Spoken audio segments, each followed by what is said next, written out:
Hello, and welcome to the Effective Leadership Podcast YouTube channel with Wale Edekala. We're here to help you understand the principles and practical applications of healthy leaders. Our world needs great leaders. Here you can learn strategies on how to lead yourself and your organization effectively. Thank you for joining today. Now here's your host, Wale. Obsession, because I am obsessed with value creation, and this is why you should.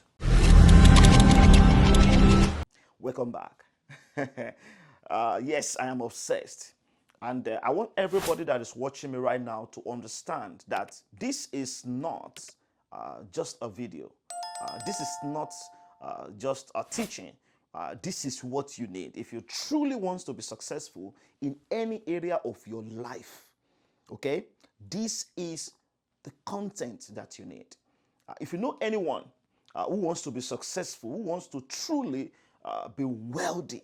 Now, I'm not talking about a kind of success that stops with you. I'm talking about wealth. I'm talking about a kind of wealth that extends, that lives after you. A kind of wealth that that extends to your generation, to the next generation, and the next generation. I'm talking about generational wealth, right?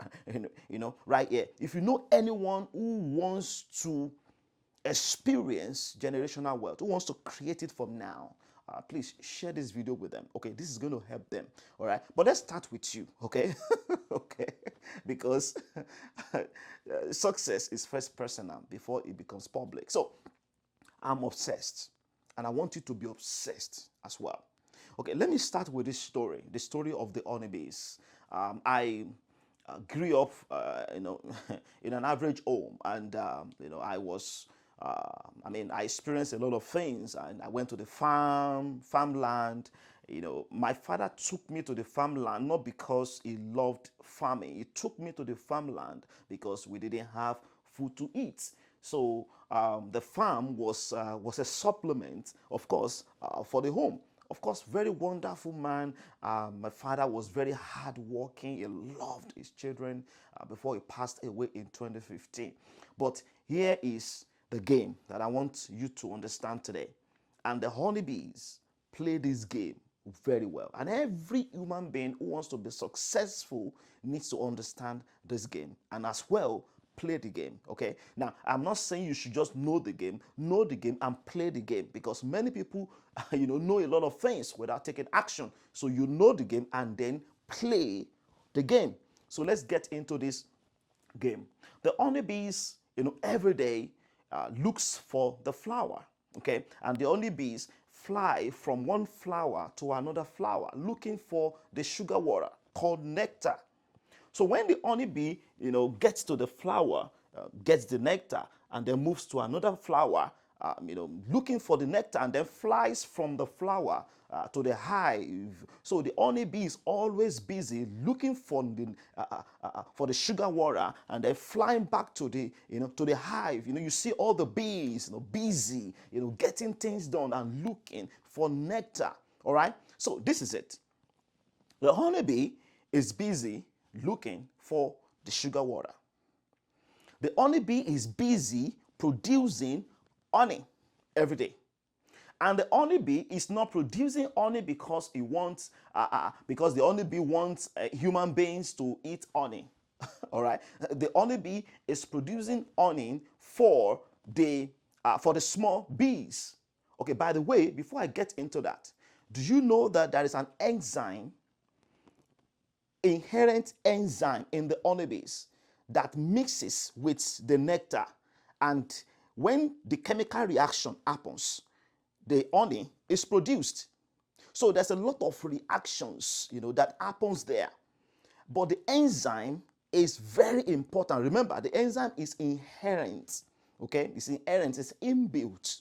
God put it there, but the honeybee needs to look for the nectar on the outside that will mix with that enzyme in order for the honey to be produced. Now, here's the game. Now, that is the part one of the game. I want you to listen to the part two of the game. Do you know that the honeybee is always busy every day producing honey? Because the honeybee is just busy producing honey. making honey.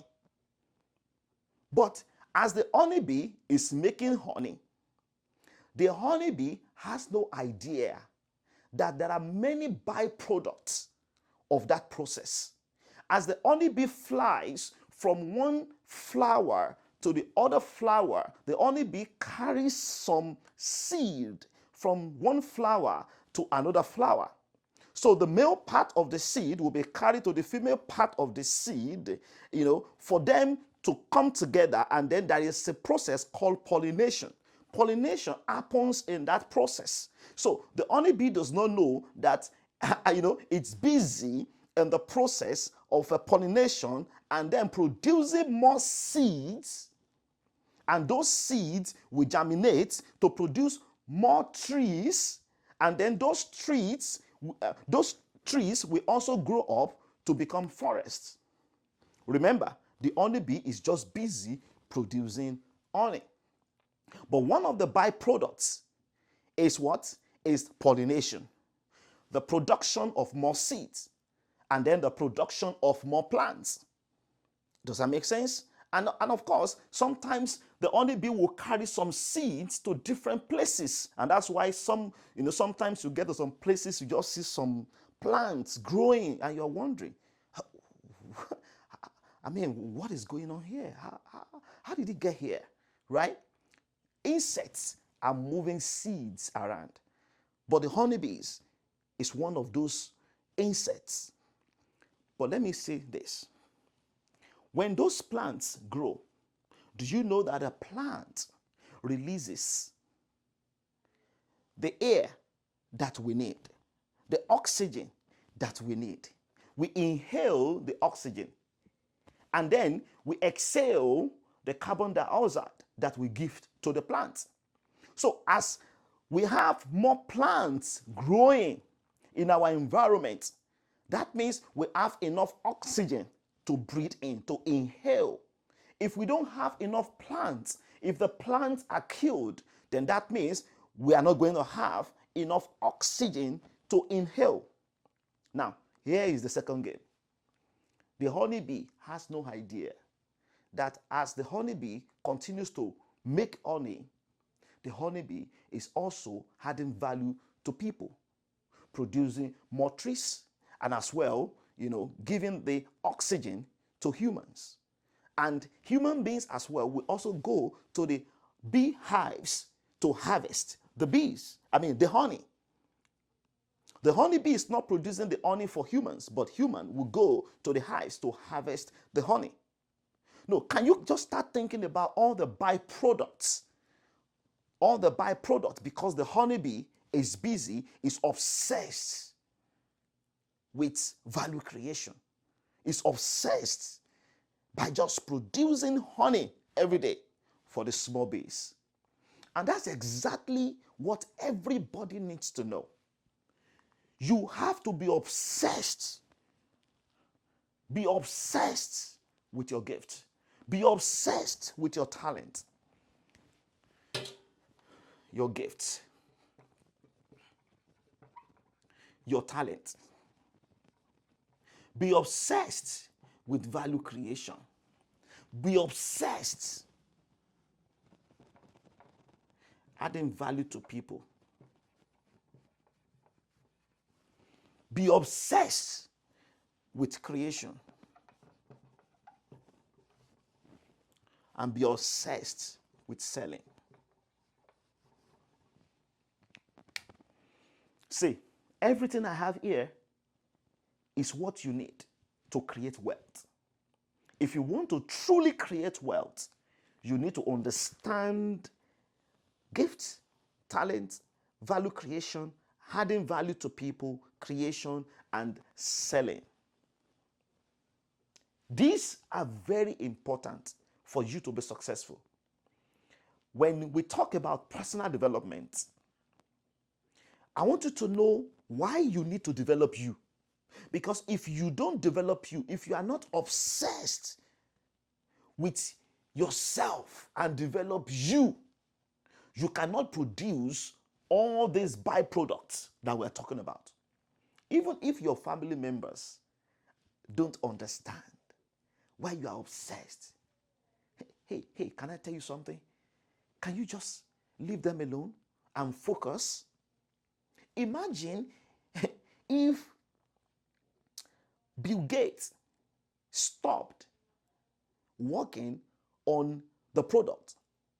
Imagine if Bill Gates stopped producing Microsoft products. Just imagine. No, think about all the products that we have today, all the Microsoft products that we have today in the world. Because someone was obsessed with his gift, with his talent, with value creation, because someone was obsessed. There are many people in the world today who have made millions. I'm talking about millions, who are millionaires and billionaires in different currencies because someone was obsessed with his gift. Someone never gave up. Someone was not distracted. Someone was focused.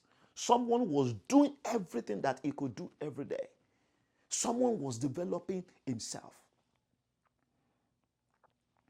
and produced many products. And that's exactly what I want to encourage you to start doing today. To keep on making honey every day. Keep on making honey every day. Developing you every day. Because when you develop you, then you can scale you. You cannot scale a bad you. You can only scale a good you. In fact, there are some people who are scaling bad self, bad leadership. If you scale a bad you, you become a nuisance in our society. You will start corrupting the society. You become a problem in our society. So I want you to be obsessed to personal growth, to be obsessed, be obsessed with yourself. Start growing yourself, making on it every day, growing yourself every day. Never allow a day to pass you by without growing yourself, without adding value to yourself. Because when you add value to yourself, you will start refining your gift, refining your talent, and then start creating value, adding value to people, start creating new things, and then learn how to sell. Be obsessed with selling. No matter how much more, no matter how many value, products or services that you have created, services you have out there, if you are not obsessed to selling, you can't make money. And that's why I put selling there. If you are not selling, you are not in business. If you are not selling, you are not in business. And that's why every church needs to understand this as well. Every church needs to understand marketing. Every church needs to understand branding. Because you don't see the church as just a place where you lose your brain. No. The business world understands this. In fact, if anybody asks me today that what would be your recommendation for all pastors, I would recommend it. I would recommend MBA. All pastors should go back to business schools. If you really want to transform the world, go to business schools and go and learn business.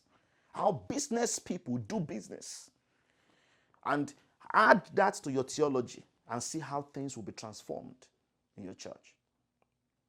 Because it's important for us to understand this kind of obsession. Self-development. Develop you. When you develop you, there are many byproducts. Your family will enjoy your obsession to self-development.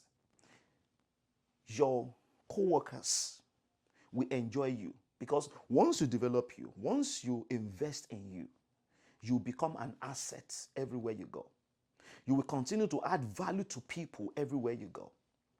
You will continue to solve problems everywhere you go. You will continue to attract money everywhere you go. You don't seek, money. You don't seek for money. You attract it. Money is not something you start running after. No, you attract it. So your focus is to start becoming a person of value. And when you become a person of value, it's a matter of time, because money is and exchange for value. All right? When you have value, people will exchange money with your value. Does that make sense? Right? So, add so much value to yourself. Start becoming a person of value. Be obsessed to value creation, adding value to you. When you add value to you, the byproducts. When you add value to you, add value to you. And then think about the byproduct. Your family, your co-workers, your church. Think about that. Your business. Think about that. Your community. These are all these environments and communities that you are going to become assets to, okay? When you add value to you, your nation. When you add value to you, you can become a problem solver in your nation. You will start solving national problems. You can become a national problem solver because you have added value to you, but everything starts with you. You cannot scale a bad you, okay? You cannot scale a bad you. You can only scale a good you. And I want to encourage you that you should do what? You should be obsessed. Be obsessed. What's your own Microsoft? And what's your own honey? What's your honey? Are you busy today making honey every day? Because you have the inherent gift in you. God has put it in you, just like the way God has put those enzymes inside the bees. But the bees have to go outside to get the nectar. You have to get out of your comfort zone and meet people that God has created you to meet. You can't do it alone. You can't build a vision alone. The vision starts with you, but you need people. Because we are all of us, we are creatures of connection. We are created to connect with people. You can't do it alone. You are here to create, to connect, to contribute to this world. I want to encourage you today that you should go out there and start with you, because a vision is first personal before it becomes public. God bless you, and I will see you in the next video. Keep on being obsessed to yourself. Bye for now. Thank you for listening to the Effective Leadership Podcast with Wale Adekala. Go out and execute what you learned today. You can change the world by being the change and making a difference. If you enjoyed today's podcast, be sure to like and subscribe. See you next time.